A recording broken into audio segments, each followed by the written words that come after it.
Les négociations entre l'UDI et l'UMP vont démarrer fin mars, donc les primaires seront probablement après.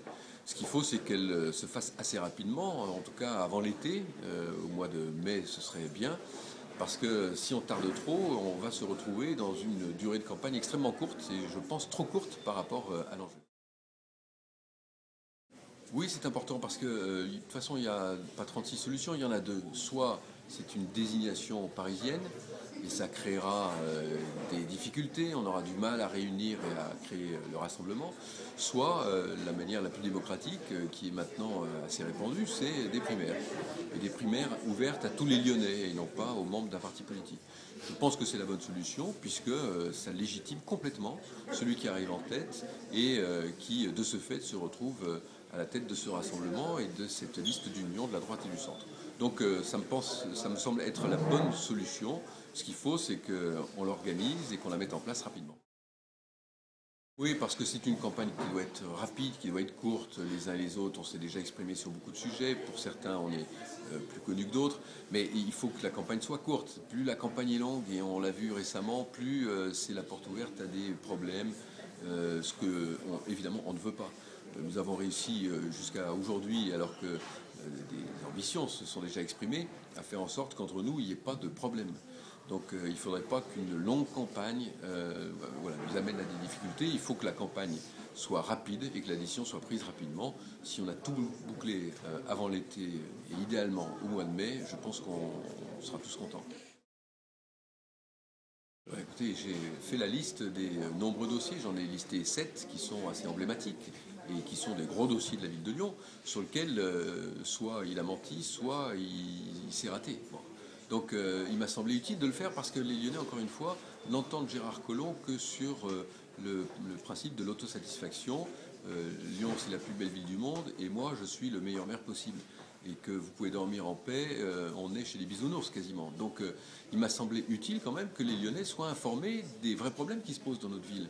Le plus récent, c'est la Cité internationale de la gastronomie qu'on a ratée au profit de Tours, Rungis et Dijon. On le voit bien, la méthode Collomb, qui est celle qui s'exprime sur bien d'autres dossiers, elle est mauvaise.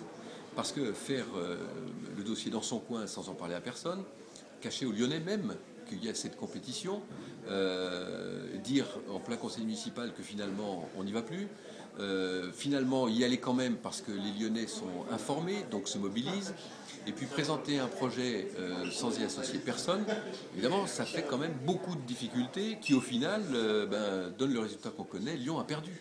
Bon. Mais Lyon a perdu plein de fois sur plein de dossiers qui ont coûté des milliers d'emplois, qui ont coûté au niveau du rayonnement de notre ville. Donc je les ai listés à plusieurs reprises, mais ils sont nombreux.